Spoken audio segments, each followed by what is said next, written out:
বিশ্ব নবী দয়ার নবী যেদিন দুনিয়া থেকে বিদায় হয়ে যায়, প্রচন্ড মাথায় যন্ত্রণা, বুকে যন্ত্রণা। আল্লাহ নবী মা আয়েশা রাদিয়াল্লাহু তাআলা আনহা উরুর উপর মাথা দিয়ে তিনি শোয়া। নবী বলেন, আয়েশা গো, এটা কোন টাইম? বলে, ইয়া রাসূলুল্লাহ, এটা হলো আসরের টাইম। বলে, আয়েশা, আমার মাথাটা একটাবার তুমি উঁচু করে দাও। বিশ্ব নবী যখন উঁচু করে দাও হলো মাথাটা, আল্লাহ নবী দেখলেন মসজিদ নববীর দিকে লক্ষ্য করে সাহাবায়ে কেরামরা নামাজ পড়ে, কিন্তু সাহাবারা নবীজির অপেক্ষায় রয়েছে। সাহাবারা অপেক্ষায় রয়েছে, নবীজি আসবেন, নবীজির পিছনে নামাজ পড়বেন। কিন্তু নবীজি যেতে পারলেন না, উঠতে পারলেন না। সাহাবারা আপনার পাগল হয়ে গেল, কতক্ষণ ধৈর্য ধরে থাকবেন? হযরতে আবু বকর সিদ্দিক রাদিয়াল্লাহু তাআলা আনহুর ইমামতিতে নামাজ পড়ে নিলেন। হযরতে আবু বকর রাদিয়াল্লাহু তাআলা আনহু তিনি ডান দিকে বাম দিকে সালাম ফিরে দিলেন। ফেরার পরে হাউমাউ করে মসজিদে নববীতে কাঁদতে শুরু করে দিলেন। সাহাবারা বলছে, কি ব্যাপার গো আমিরুল মুমিনিন সাহেব, আল্লাহর নবীর সাহাবা আবু বকর, আপনি কান্না করেন কেন? কি এমন হয়েছে আপনার বলুন? হযরত আবু বকর সিদ্দিক তিনি বুঝতে পেরেছেন বিশ্ব নবীর পিছনে আমরা আর নামাজ পড়তে পাবো না, আমরা নবীজির নামাজ থেকে মাহরুম হয়ে গেলাম, নবীজির পিছন থেকে নামাজ পড়া থেকে মাহরুম হয়ে গেলাম, আমরা আর হয়তো নামাজ পড়তে পাবো না। নবী মনে হয় শেষ লগ্নে, শেষ বিদায়ের মুখে পড়ে গেছে। আল্লাহ নবী বিশ্ব নবীর পিছনে নামাজ হবে না, সাহাবারা নামাজ পড়ে নিলেন। এদিকে বিশ্ব নবীর দুই চোখের কোন দিয়ে গড়ু গড়ু গড়ু গড়ু করে পানি ঝরে যায়। আল্লাহ নবী বলেন, আয়েশা গো, ও আয়েশা, আমার চোখে পানি কেন তুমি জানো? বলে, নবী গো, একটু দয়া করে বলুন পানিটা কেন? বলে, ইয়া রাসূলুল্লাহ, আপনার চোখে পানি কেন বলুন? বলে, আয়েশা গো, এটা আমার সুখের পানি, দুঃখের পানি নয়। বলে, ইয়া রাসূলুল্লাহ, চোখের পানি আবার সুখের হয় নাকি? বলে, আয়েশা, কখনো কখনো সুখের হয়ে যায়। বলে, কি করে? বলে, আয়েশা, আমি নবী চিরতরের জন্য বিদায় হয়ে যাব। ও আয়েশা, আমার উম্মত উম্মতিরা কিয়ামত পর্যন্ত এ নামাজ আদায় করবে, কিন্তু মুসলমান নামাজ পড়ে না, সেই মুসলমান নামাজের ধার ধারে না। বিশ্ব নবী বলেন, আয়েশা, জীবনের ঘটনা তোমাকে না বললে তুমি বুঝতে পারবে না আয়েশা। একটি নয়, দুটো নয়, তিনটে নয়, চারটে নয়, 13টি বছর ধরে নির্যাতিত হয়েছে। স্টিম রুলার আমার উপরে চলেছে। মক্কার জমিনে কাফের আবু জেহেলের লোকেরা আমার উপর এত অত্যাচার করেছে, এত জুলুম করেছে রে আয়েশা।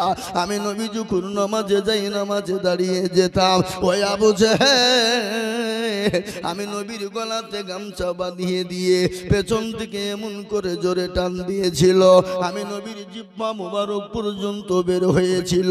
ও আয়েশা, কেন আমার উম্মত উম্মতিরা নামাজ পড়বে না? আমি আর নবী যখন নামাজে যাই, নামাজে পড়তাম, আমি যখন সেজদায় গিয়ে নামাজে দাঁড়িয়ে সেজদায় চলে যেতাম, ওই আবু জেহেল আমার পিঠের ওপরে এক নয়, দুই নয়, উটের ভুঁড়ি এনে থাকে তাকে সাজিয়ে দিত। আয়েশা, আমি নবী উঠতে পারতাম না, আমার ওপর স্টিম রুলার চললো, আমার ওপর অত্যাচার জুলুম শুরু হয়ে গেল। আমার আল্লাহ বলেন, হাবিবুল্লাহ, আপনি কোনো টেনশন করবেন না, ওগো নবী, আপনার জন্য মক্কার জমিনটা নিরাপদ নয়, আপনার জন্য মক্কার জমিনটা আশ্রয়ের জায়গা নয়। ওগো নবীজি, আপনি এই মুহূর্তে মক্কা ছেড়ে মদিনার পথে চলে যান। বিশ্ব নবী যদি মক্কা ছেড়ে মদিনার পথে চলে যায়, বারংবার কাবার দিকে লক্ষ্য করে, আর আমার নবীর চোখের কোন দিয়ে গড় গড় করে পানি ঝরে যায়। কাবাকে বলে, কাবা রে, আমি মনে করেছিলাম তোর খিদমত করব, আবু জেহেল আমাকে খিদমত করতে দিল না। ও কাবা, আমি মক্কা ছেড়ে মদিনার পথে চলে গেলাম। আল্লাহ নবী আবু বকরকে বলেছিলেন, আবু বকর রে, তুমি তৈরি থাকো, মক্কা ছেড়ে মদিনার পথে যেতে হবে। গজল আছে না? এই গজল আছে না? নাই জোরে বলো। আজ নবী গো আমার বানায়া বাজার, হিজরত করিয়া চলেন মদিনায়। আজ নবী গো আমার ঘোড়ায়া বাজার, শুয়ে আছে সোনার মদিনায়। আব্দুল্লাহর পৃষ্ঠ হতে মায়া মিনার গুরবেতে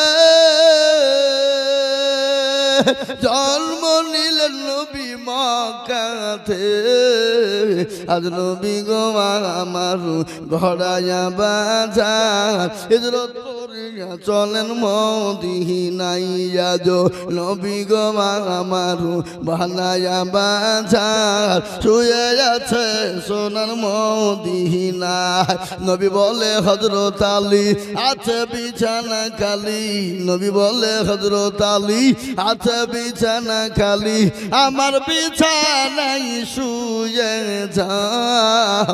আজ নবী গো আমার ঘোড়ায়া বাজার, হিজরত করিয়া চলেন মদিনায়। ওই নবীর নামে দরুদ পড়িলে, ওই নবীর নামে দরুদ পড়িলে হাবিয়া দুজকুনি ভেজায়। আজ নবী গো আমার ঘোড়ায়া বাজার, হিজরত করিয়া চলেন মদিনায়। ও মুসলমান দরদি আমার ভাইরা, আল্লাহর নবী মক্কা ছেড়ে মদিনার পথে চলে যাবে, নবীকে যেতে দেবে না। কাফের বেঈমান গোল করে ঘেরাও করে নিয়েছে, নবীকে মেরে দিবে, কিন্তু মারনেওয়ালাকে চিলিয়ে বলু পারবে না। আজকে যদি মরার দায়িত্ব পৃথিবীর কারোর হাতে দেওয়া হতো, ও মুসলমান গো, মুসলমানদেরকে কবেই মেরে হত্যা করে শেষ করে ফেলতো। খেলতো না? জোর করে ফেলতো না? কিন্তু মরার দায়িত্ব, মারার দায়িত্ব, বাঁচিয়ে রাখার দায়িত্ব আমার আল্লাহর। বিশ্ব নবীকে থাকতে দেবে না, মেরে দেবে। আমার আল্লাহ বলেন, নবী গো কোনো টেনশন করবেন না, আপনি আমার হাবিবুল্লাহ, আপনি আমার দোস্ত। মুসলমান, আল্লাহর নবী আল্লাহ রাব্বুল আলামিনের দোস্ত কিনা? জোরে বলুন, জোরে বলুন, দোস্ত কিনা? জোরে বলুন। আল্লাহর নবী প্রথম বিবাহ কার সঙ্গে হয়েছিল? জোরে বলুন। কে বলতে পারবেন? হযরতে খাদিজা। কিন্তু সেই সময় নবীর বয়স ছিল কত?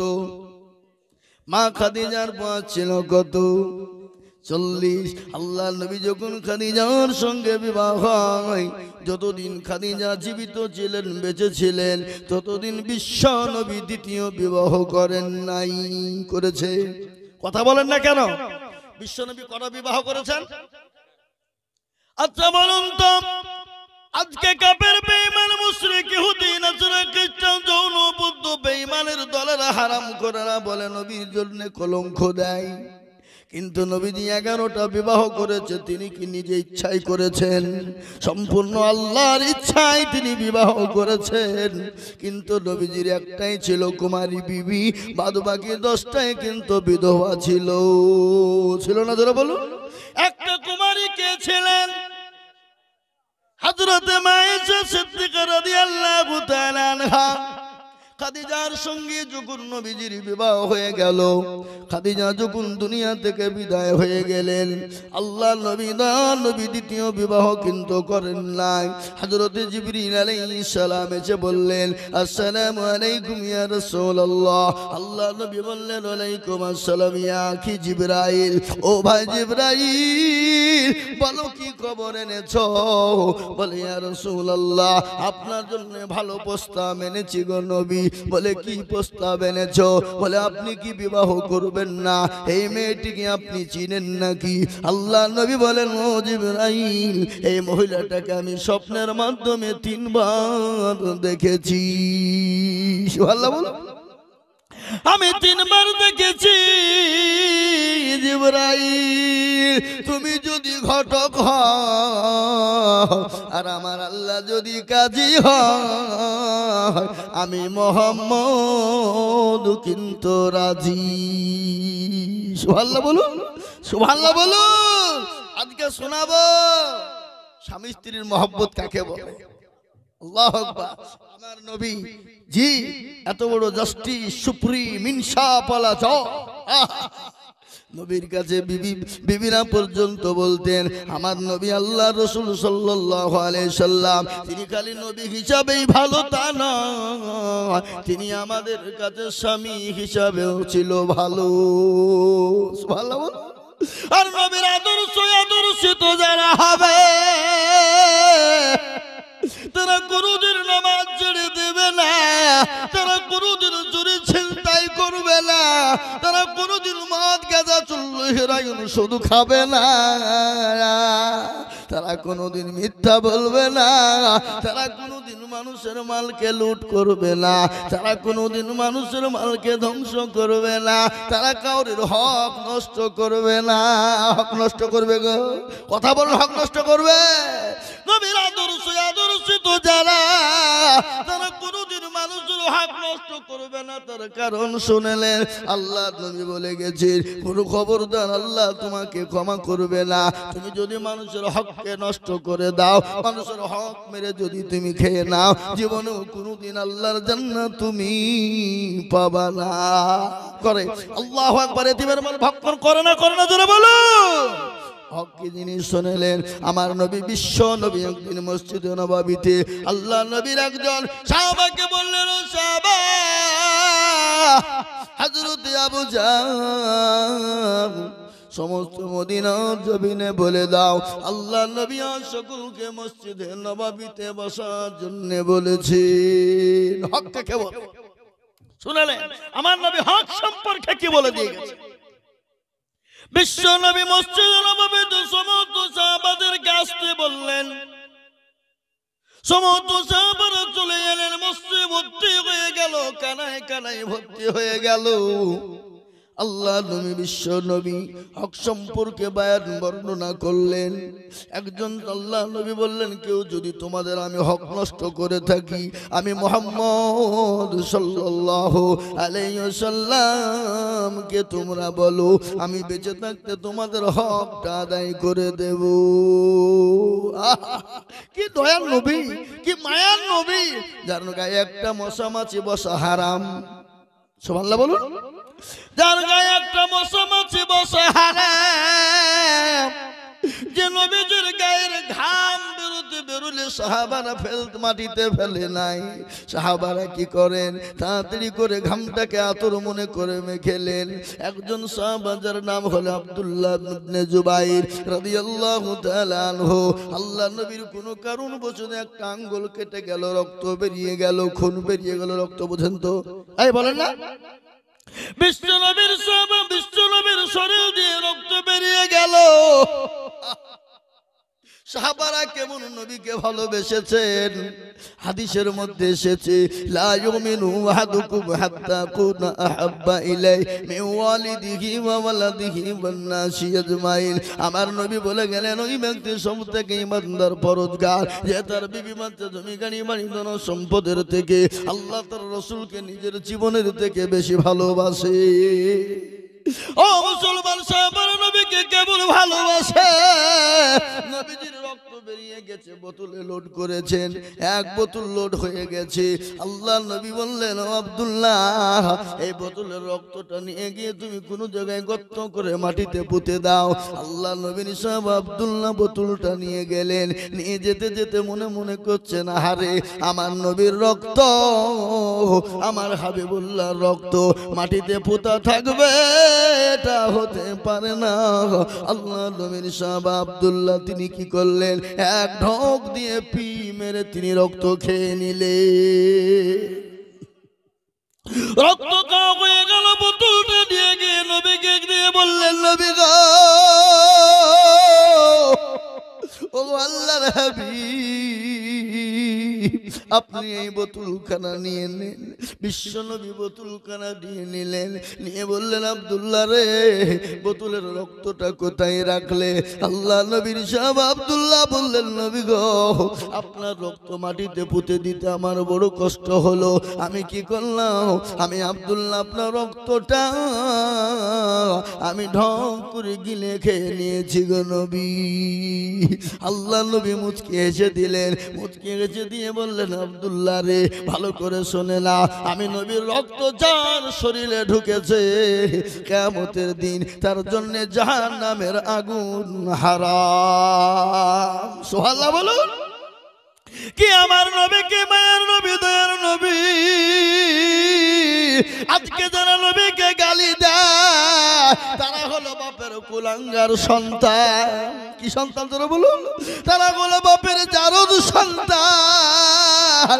তোরা যারা নবীকে গালি দেয় তারা আমার নবীকে চিনে না, আমার নবীর আদর্শ জানে না। আমার নবীর আদর্শ কত ভালো। আমার নবী 63 বছর দুনিয়ার জমিনে বেঁচে ছিলেন, কোনোদিন কাউকে গায়ে হাত দেয় না, কোনোদিন কাউকে ধমক দেয় না, কোনোদিন কাউকে জোরে কথা বলেন নাই। বলেছে গো, শুনেছেন আপনারা? বিশ্ব নবীর সাহাবাদের সামনে হক সম্পর্কে নবীজি বয়ান করলেন আর বললেন, কেউ যদি তোমরা হক আমার কাছে পেয়ে থাকো, আমি নবীকে তোমরা আসামির কাঠগড়ে দাঁড় করিও না, আমার কাছে তোমরা হকটা আদায় করে নাও। একজন সাহাবা আপনি খাড়া হয়ে গেলেন, সাহাবা খাড়া হয়ে যাওয়ার পরে বললেন, ইয়া রাসূলুল্লাহ, আপনার উপর আমার একটা হক আছে। বলে তাই নাকি? বলে হকটা কি? বলে আপনি হকটা বলেছেন আদায় করবেন, আদায় করবেন তো? বলে ইয়া রাসূলুল্লাহ। আল্লাহ নবী বলেন, সাহাবা গো, আমি তোমার হক পরিপূর্ণ আদায় করে দেব। বলো তুমি কি এমন আমি তোমার হক নষ্ট করেছি? বলে নবী গো, একদিন রাস্তা দিয়ে উটের উপরে যাচ্ছিলাম, আমার গায়ে খালি গা ছিল, আমার গায়ে কাপড় ছিল না। আপনি উটের ওপর বসা আর আমি উট টানতে টানতে যাচ্ছিলাম। ওগো নবীজি, সেই সময় আপনার হাতের ছিল একখানা লাঠি, আর ওই লাঠিখানা আমার পিঠের ওপর পড়েছিল, আর ওই লাঠির আঘাতে বড় কষ্ট পেয়েছিলাম গো নবী। ওগো রাসূলুল্লাহ, আপনাকে আজকে সে লাঠির আঘাত করে আমি আমার হকটা পরিপূর্ণ করতে চাই। আরে সুবহানাল্লাহ, কি কথা বলেন! সাহাবারা দাঁড়িয়ে থাকবে, সাহাবারা দাঁড়িয়ে থাকবে? তোর এত বড় সাহস, নবীর কাছে হক লবে? লাঠি মেরে তোর কল্লা উড়িয়ে দেব। বিশ্ব নবী বলেন, ও সাহাবারা থামো, তার হক তাকে আদায় করতে দাও। আল্লাহ নবীর সাহাবা বললেন, নবী গো, আপনি যে লাঠিটা দিয়ে আমাকে আঘাত করেছিলেন সেই লাঠিটা প্রয়োজন, আর ওই লাঠিটা তো আপনি মা ফাতেমার কাছে আপনি হেফাজত রেখেছেন। আল্লাহ নবী বললেন, হ্যাঁ আছে। তাহলে ওই লাঠি কেন আমাকে এনে দিতে বলেন, ওই লাঠি দিয়ে আমি আপনার উপরে আঘাত করে হকটা আদায় করে নেব। বিশ্ব নবীর সাহাবা কি করলেন? আল্লাহ নবী বললেন, সাহাবারা শোনো, তোমরা মাথা গরম করো না। হযরত ওমরের চোখ মোটা হয়ে গেছে, তরবারি বের করেছে, বলে তোর গল্লা উড়িয়ে দেব, গর্দান উড়িয়ে দেব। তোর এত বড় সাহস, আমরা বেঁচে থাকতে আমার নবীর পিঠে মেরে তোরা হক আদায় করবি? যে নবীর গায়ে মশামাছি বসা হারাম, যে নবীর গায়ে ঘাম পর্যন্ত থাকা হারাম, আর তুই সেই নবীকে মেরে আদায় করবি? নবী বলেন, সাহাবারা ছাড়ো, বসো, তোর হক আদায় করতে দাও। আলীকে বললো, আলী রে, তুমি তাড়াতাড়ি করে বাড়ি চলে যাও, আমার বিটি ফাতেমার বাড়িতে লাঠিখানা রাখা আছে, লাঠিখানা তুমি এনে দাও, লাঠিখানা এনে দাও। যখন বলা, হযরত আলী কিন্তু যেতে চাই না, একবার সামনে পা বাড়ে তো পেছনে দুপা হয়ে যায়। হযরত আলীকে আল্লাহ নবী বললেন, আলী গো, ও আলী, তুমি যাও লাঠিখানা আনো। হযরত আলী চলে গেলেন, ফাতেমাকে গিয়ে বলেন, ফাতেমা, ও ফাতেমা, আজ মারাত্মক ঘটনা ঘটে গেছে, তোমাকে বলতে পারবো না। তুমি তোমার কাছে লাঠিখানা সুরক্ষিত আছে, আমার নবীজির লাঠিখানা তুমি আমার হাতে একবার দিয়ে দাও। মা ফাতেমা বলেন, স্বামী গো, আপনি যতক্ষণ পর্যন্ত না বলবেন আমি লাঠি আপনার হাতে তুলে দিতে পারবো না। আলী বলেন, ও ফাতেমা, তোমাকে বলতে পারবো না, তোমাকে যদি বলি তুমি সহ্য করতে পারবা না। বলে, স্বামী গো, যতক্ষণ পর্যন্ত না বলবেন আমি আপনাকে লাঠিখানা দিতে পারবো না। আল্লাহ নবীর জামে হযরত আলী বললেন, বিবি রে, ও ফাতেমা, আমার নবীর গায়ে নাকি আঘাত একটা কিশোরের গায়ে লেগেছিল, আজকে সে হক আদায় করে আমার নবীর পিঠে আঘাত করে সে হক আদায় করার জন্য বলেছে, সেই জন্য লাঠিখানা নিতে এসেছি। হযরত ফাতেমা বলল, তোর এত বড় সাহস, কইরে হাসান হুসাইন, যা তোর বাবার সঙ্গে চলে যা, এত বড় সাহস তোর নানার গায়ে হাত দিবে, যা আর কল্লা উড়িয়ে দিবে। আল্লাহ আমার হাসান হুসাইন চলে এলেন, বিশ্ব নবীর সামনে এসে দাঁড়িয়ে গেল। হযরত আলী নিয়েছে লাঠিখানা নবীজির হাতে দিলেন। ওই লাঠিখানা বিশ্ব নবী কি করলেন? ও মুসলমান দরদি, আমার ভাইয়ের, আল্লাহ ওয়ালারা, দিন ওয়ালা, ইমান ওয়ালারা, আল্লাহ নবীর সাহাবা হযরত আলী নবীকে যখন লাঠিখানা দিয়ে দিলেন, আল্লাহ নবী লাঠিখানা নিলেন। লাঠিখানা নেওয়ার পরে ওই সাহাবার হাতে লাঠিখানা দিলেন। বলে, সাহাবা গো, আমি তোমাকে যেভাবে আঘাত করেছিলাম, আমার লাঠির আঘাতে যেভাবে তোমাকে আঘাত লেগেছিল, আমি নবীকে আঘাত করে তুমি হক আদায় করে না। কে মায়ার নবী, দয়ার নবী, বিশ্ব নবী, তিনি তো রাহমাতুল লিল আলামিন। কোরআনে বলেছে, ওয়া মা আরসালনাকা ইল্লা রাহমাতুল লিল আলামিন। আমার নয়ার নবী, দয়ার নবী, বিশ্ব নবী, আল্লাহ নবী যখন লাঠিখানা সাহাবার হাতে দিয়ে দিলেন, সাহাবা বলেন, নবী গো,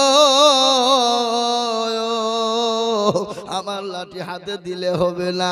ওগো নবীজি, সেদিন তো আমি খালি গায়ে ছিলাম, আমার গায়ে একটা কাপড় পর্যন্ত ছিল না, কিন্তু নবী আপনার গায়ে কাপড় আছে, আর আপনি যদি কাপড় কানা না সরান আমি তো আপনার হক আদায় করতে পারবো না।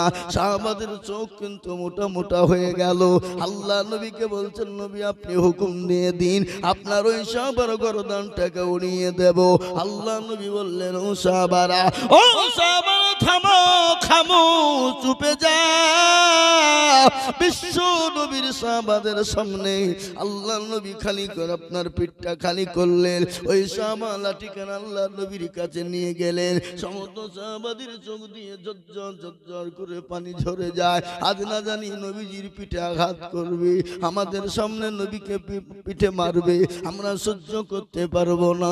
ওই সাহাবা লাঠিখানা নবীর কাছে নিয়ে গেলেন। নিয়ে যাওয়ার পরে লাঠিখানা নিয়ে যাওয়ার পরে টান মেরে ফেলে দিলেন। ফেলে দেওয়ার পর পেছন থেকে নবীকে জড়িয়ে ধরে নিলেন। ধরিয়ে নিয়ে মোহরে নবুয়ত, সেই মোহরে নবুয়তের মধ্যে চুমা দিয়ে দিলেন। জোরে বলুন সুবহানাল্লাহ।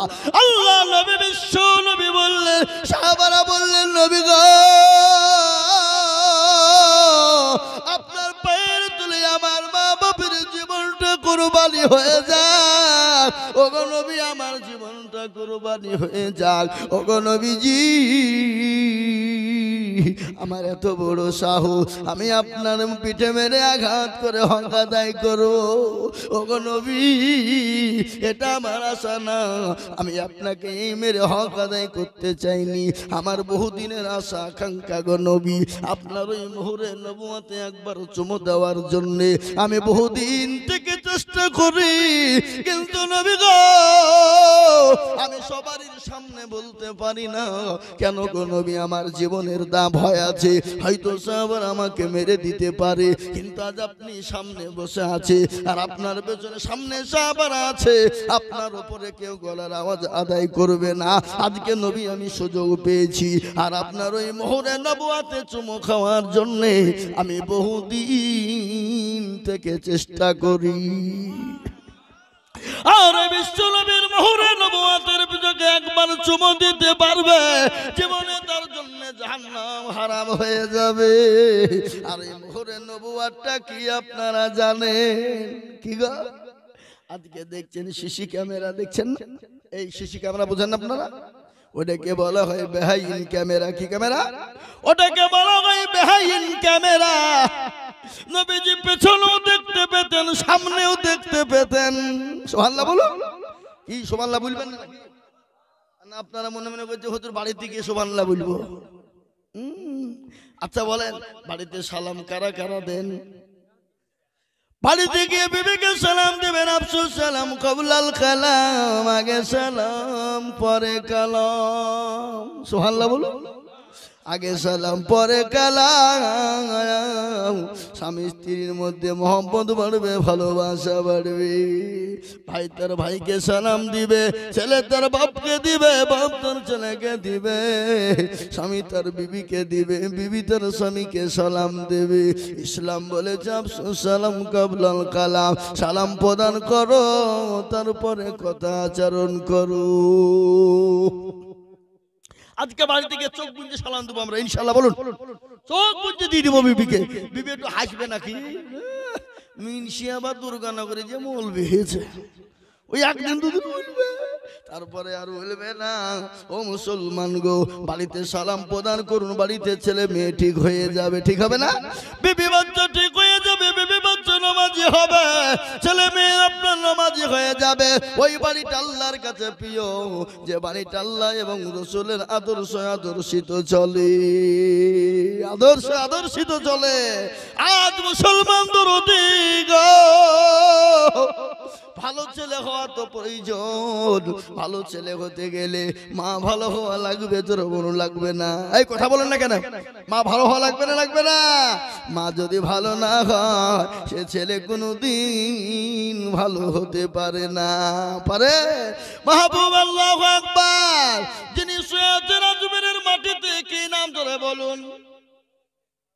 এই মানে খাজা মাইনুদ্দিন গরিবে নওয়াজ খাজা মাইনুদ্দিন চিশতি রহমাতুল্লাহ আলাইহি শুয়ে আছেন। ভারতের মাটিতে যেদিন তিনি পা রেখেছিলেন, 90 লক্ষ কাফের হাতে গা দিয়ে মুসলমান হয়েছিল। মাকে গিয়ে বলে, মা গো মা, বলে বেটা রে বল, আজকে আমি বড় আনন্দিত, বড় গর্বিত। বলে কেন রে বেটা? আজকে ভারতের জমিনে পা রেখেছিলাম মা গো, আজকে ভারতের 90 লক্ষ কাফের আমার হাতে দিয়ে মুসলমান হয়ে গেল গো মা। মা বলে বেটা রে, এটা তোর আনন্দ নয়, এটা তোর গর্ব নয়, এটা হলো আমার বড় আনন্দর বেটা। বলে মা গো, লোক উঠতে লেগেছে,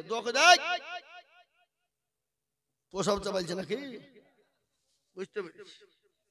নাহলে শয়তান বলছে উঠ, বসিয়ে নিয়ে বাড়ি চল, যে দুটো বিড়িটা নিয়ে শরীরে গরম কর নাকি? হ্যাঁ, উঠ। আর কতক্ষণ শুনবে? খুব শুনেছিস, এবার উঠ, উঠে একটু বিড়ি খেয়ে আয়, বিড়ি খেয়ে শরীরে গরম ধরবে। হ্যাঁ, বিড়ি খেতে গেল কি? আপনাদের লোক বিড়ি খায় না নাকি? মাঝে মাঝে খায়, মাঝে মাঝে খায়। মা বোনেরা আছে না? পালিয়ে গেছে। তাহলে মা বোনদেরকে ওয়াজ তো শোনাতে হবে। মা বোনদের ওয়াজ আমি শোনাবো। আমার মা বোনদেরকে আটটা জান্নাতের 8টা দরজা দিয়ে ঢুকিয়ে দিব। আমার মনে টাইম শেষ, কতক্ষণে বলবো? 1.5 ঘন্টা হয়ে গেল।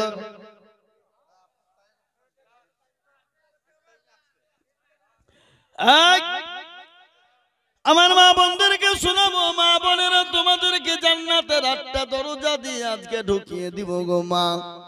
তোমরা 8টা জান্নাতের দরজা দিয়ে তোমরা ঢুকবা, ইনশাআল্লাহ ঢুকবা। পুরুষরা জান্নাতে যাবে কোন দরজা দিয়ে? পুরুষরা জান্নাতে কি পাবে? পুরুষদের জন্য জান্নাতে কি দেওয়া হবে? আর ওই জান্নাতের সরদারিনী কারা হবে? সেই পুরুষের বিবি যদি নামাজি হয়, দিনদার হয়, ইমানদার, কলমাওয়ালা হয়, ওই বিবিটা কাল কিয়ামতের দিন জান্নাতের সরদারিনী, ওই 70টি হুরের সরদারিনী হবে। আর দেখবে মেয়েরা একটু মুরলি করতে ভালোবাসে, বাসে না? বাসে না? আপনি ইনকাম করে আনবেন আর বিবির হাতে ছেড়ে দিবেন, বিবি তোমাকে মোড়ল বানিয়ে দিলাম, তুমি খরচ করো। সুবহানাল্লাহ, ও আনন্দ করে খরচ করবে। কি বুঝলেন? আপনাকে দিনে রাতে 4 বের করে চাকরি খাওয়াবে। কি বুঝলেন? বুঝতে পারলেন না? একবার মোড়ল বানিয়ে দিয়ে দেখেন, মেয়ে জাত বুঝলে হবে না। নারী জাতি কোমলতি কিবা মন্তর জানে, প্রেমের রসি গলায় দিয়ে আস্তে আস্তে টানে, টানে না? শহরে বাজারে দেখো মেয়েদের ঢল, শহরে বাজারে দেখো নারীদের ঢল, পর্দাবিহীন চলে তারা করে ঝলমল। এই বাবজি ধরে বলুন ঠিক না বেঠি? নারীরা নিজেকে আশিক বানায়, দেশটা আজ ধ্বংস নারীর বেপরদায়। মাগো মা তোমাদের কত মান কত মর্যাদা গো মা, তোমরা নবীর মা, সাহাবাদের মা, ওলিয়া উলিয়ার মা, ওয়াসে কুতুবের মা, তুমি হাফেজ কারীর মা, মাওলানা মুহাদ্দিস শাইখুল হাদিসের মা, তুমি হাদিস সাহেবের মা, তুমি মাস্টার সাহেবের মা, তুমি ডাক্তার উকিল জজ ব্যারিস্টারের মা, তুমি প্রধানমন্ত্রী এমপি এমএলএ মুখ্যমন্ত্রী রাষ্ট্রপতির মা। ও গো মা তোমাদের এত মর্যাদা তোমরা জানো না গো মা, তোমাদেরকে শোনাবো কি মর্যাদা মা, মর্যাদা কত শোনাবো। আমার বাবা ও মা বোনেরা আমার দরুদ শোনারা, তোমাদের এত মর্যাদা তোমাদেরকে শোনাবো। তোমরা যদি দুনিয়া জমিনে না আসতে গো মা, জীবনেও কোনোদিন তোমরা আমরা জীবনে আল্লাহ দুনিয়ার মুখ দেখতে পেতাম না। তাই মা জননী তোমাদেরকে শোনাবো। ও মা জননী কান করে শোনে না, আপনার জান্নাতের দরজা দিয়ে তোমাদেরকে ঢোকাবো। আল্লাহু আকবার শুনেলেন। খাজা মাইনুদ্দিন চিশতি রহমাতুল্লাহ আলাইহি বলেন, মা গো তোমার আনন্দ আমার আনন্দিত মা। মা বলে বেটা রে তা হতে পারে না। কেন হতে পারে না? তুই জানি তুই যে আমার সন্তান মাইনুদ্দিন, তুই যে আমার গর্ভে যখন ছিলি 9 মাস 9 দিন তুই আমার গর্ভে ছিলি রে বেটা। ওরে বেটা আমি যে তোর মা, আমি জীবনেও কোনোদিন তাহাজ্জুদের নামাজ কাজা করি না। কি সুবহানাল্লাহ জোরে বলবেন না? ও বেটা মাইনুদ্দিন আমি জীবনেও কোনোদিন তাহাজ্জুদের নামাজ কাজা করি না। আর কি করেছি বেটা? তুই যে আমার কলিজার সন্তান, আমি যে তোর মা, আমি যে তোকে বুকে করে স্তনে 2 বছর বুকের স্তনের দুধ পান করিয়েছিলাম রে বেটা। ও বেটা মাইনুদ্দিন আমি যখন তোকে স্তনের দুধ পান করিয়েছিলাম, আমি যে তোর মা, আমি জীবনেও কোনোদিন বিনা উযুতে দুধ পান করাই না। এমনি আল্লাহর ওলি হওয়া যায় না, এমনি খাজা মাইনুদ্দিন চিশতি রহমাতুল্লাহ আলাইহি হলো না। মা ভালো লাগবে মাহবুবে সুবহানী কুতুবে রব্বানী বড় পীর আব্দুল কাদের জিলানী রহমাতুল্লাহ আলাইহি। এই বাবজি তিনি কোথায় শুয়ে আছেন? কোথায়? বাগদাদ শহরে যিনি শুয়ে আছেন, তিনার আব্বা জানের নাম কি ছিল একটু দয়া করে বলুন। আমি কি পীরের দুর্নাম করছি নাকি? আপনাদের কি মনে হয়?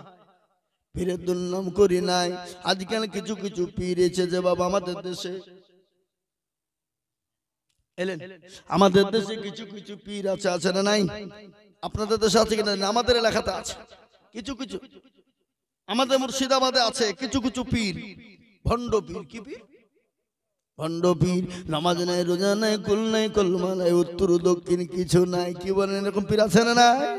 প্রসাব করে পানি লাই না, বলে ভণ্ড বাবার মুরিদ হলে নামাজ রোজা লাগে না। হারামখোর ভণ্ড বাবার মুরিদ হলে নামাজ রোজা লাগে না। আর আমি বলবো তোর মতন পীরের আমার দরকার নাই, যে পীরের দরবারে নামাজ নাই, যে পীরের দরবারে রোজা নাই, যে পীরের দরবারে কোরআন তেলাওয়াত নাই, সে পীরের দরবারে যাওয়ার কোনো প্রয়োজন নাই। আছে গো দরবার আছে। আমি পীরের দুর্নাম করছি না, কিন্তু আমাদের দেশে আজকাল অনেক মুসলমান আছে, আজকে অনেক মুসলমান আছে নামাজ পড়ে না, রোজা করে না, পীর মানে মানে না মানে না। কথা বলেন। বাঁকুড়া জেলা নাম শুনেছেন আপনারা? বাঁকুড়া জেলা। এই কথা বলেন না কেন? হ্যাঁ, আমি 3 দিন জলসায় ছিলাম। ওখানে এক সাধু বাবা বসে আছে, মাথায় জড়দাড়িতে জট, গায়ে ছালার চট। কি বললাম? মাথায় জড়দাড়িতে জট, গায়ে ছালার চট, মুচার দাড়ি এক জায়গায় হয়ে গেছে। আমি মনে মনে করি, মাবুদ গো, এ বেটা যদি দই খাই তো দই কোন দিক দিয়ে ঢুকায়? অত মুচকে চাড়িয়ে ধরতে হবে নাকি? তবে তো দই ঢুকবে। ওখানে আমাদের মুসলমান ছেলেরা মেয়েরা যায়, নামাজ নাই, রোজা নাই, কুল নাই, কলমা নাই, উত্তর কিছু নাই। ওখানে ওই পীরের দরবারে মা বোনের আগে মাথা ঠুকে সেজদা দেয়, আর পাশে একটা পুকুর। পুকুর বুঝেন তো আপনারা? কি বলে? কিসের জন্য দিছে? জলসা লেগে দিছে না? এই টাকা কিসের লেগে দিলেন আপনারা? জলসার জন্য দিলেন না? ঠিক আছে, না দিবেন দিবেন দিবেন না কেন?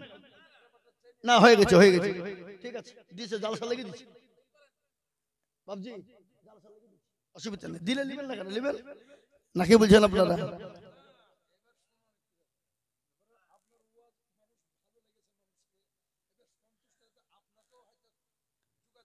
চলেন আপনি মাইকে ক্লিয়ার করেন তাহলে, নাকি মাইকে ক্লিয়ারটা হয়ে যাক। এই এরা মনে করছে মৌলবি টাকা পাবে। না না, মৌলবি টাকা দিবে না। জিজ্ঞাসা করেন। যা হোক, কিছুক্ষণ থেকে দেখছি কিছু পয়সা করি আমাদের স্টেজে আসছে, মসজিদের জন্যে না জালসার জন্যে না আমাদের মৌলানা সাহেবের বক্তব্য শুনে সন্তুষ্ট হয়ে মৌলানাকে দিচ্ছেন। বাস বাস, মারা গেল, নারে তাকবীর, আরো জোরে নারে তাকবীর। আপনাদের এখন জাগিয়ে আছেন, ঘুম আসছে না? আমার কিন্তু ঘুম আসছে বা সারা রাত জাগা। রাতবেলা 8টার সময় বাড়ি এসেছি আমি। কোথায় ছিলাম গতকালকে জানেন? হুগলি জেলা। হ্যাঁ, কি বললো? চোখ করলে তো সারা রাত্রি বক্তব্য করা যাবে না। কি বলছেন আপনারা? একে ফোরাই নিয়ে জিনিস কিয়ামত পর্যন্ত কোনোদিন ফুরাবে না। আপনি সারাদিন সারা রাত ঘন্টার পর ঘন্টা বয়ান করে যাবেন, কিন্তু বাবা ইসলামের হাদিস এবং কোরআনের আইন ফুরাবে না। ফুরাবে? জোরে বলো। কিন্তু বাপ, এটা তো মেশিং লাই, জেনারেটর লাই, যে তেল ভরলি চলবে, তাই কিনা? জোরে বলুন। তাই যেটা কি বলছিলাম, বয়ান করছিলাম কি? মুসলমানদের আজকে আমাদের মুসলমানদের অনেক মা বোনেরা নামাজ পড়ে না, কোরআন পড়ে না, আল্লাহ চিনে না, নবী চিনে না, রসুল চিনে না। সেই বাঁকুড়া জেলাতে গিয়ে দেখলাম মুসলমানের মেয়েরা পীরের দরবারে মাথা ঠুকে, আর পাশেই পুকুর। বাবা পুকুর, পুকুর বুঝেন তো নাকি? পুকুরে গিয়ে দেখছে ডুব মারছে আর উঠছে। বলে কি ব্যাপার গো? কি ব্যাপার? কি ব্যাপার? বলে হুজুর, যাদের 8-10 বছর বিয়ে হয়েছে, বাচ্চা হয়নি, তারা ওই পুকুরে ডুব মারলি বাচ্চা হবে। আমি আবার মজাকে করে বলছি, এই তোমাদের হুজুর এত আল্লাহর ওলি, তোমরা পুকুরটাকে বুঝাও কেন? পুকুরটাকে বুঝাও। বলে কেন বুঝাবো কেন? বলে আরে পাগল, যদি না বুঝাও, ওই পুকুরে ডুব মারলে সে যদি বাচ্চা হয়ে যায়, তাহলে কোন বেটা ছেলে যদি ডুব মারায় তো তারও ছেলে হয়ে যাবে, এত নাকি? এই বাবা, যে ডুব মারলে তারই ছেলে হবে, তাহলে কোন বেটা ছেলে ডুব মারলে তারও তো ছেলে হবে নাকি? বুঝছেন আপনারা? তো আমাকে ধমক দিয়েছে, আর হুজুর আপনি কি কথা বলেন? যে না, তোমার কথা ঠিক। তুমি বললে যে ডুব মারবে তারই ছেলে হবে, তাহলে বেটা ছেলে ডুব মারলে তারও ছেলে হবে। বন্ধ করো। এ বাবা, এরকম আছে না? যেরকম ভণ্ড, এরকম ভণ্ড আছে। তাই বলে আমি পীরের দুর্নাম করিনি, পীর কাকে বলে? আল্লাহু আকবার। মাহবুবে সুবহানি কুতুবে রব্বানি বড় পীর আব্দুল কাদের জিলানী, তিনি হলেন আল্লাহ। তিনার আব্বাদের নাম কি জোরে বলুন, কে বলতে পারবেন? আফজল জঙ্গি মনসুর রহমাতুল্লাহ আলাইহি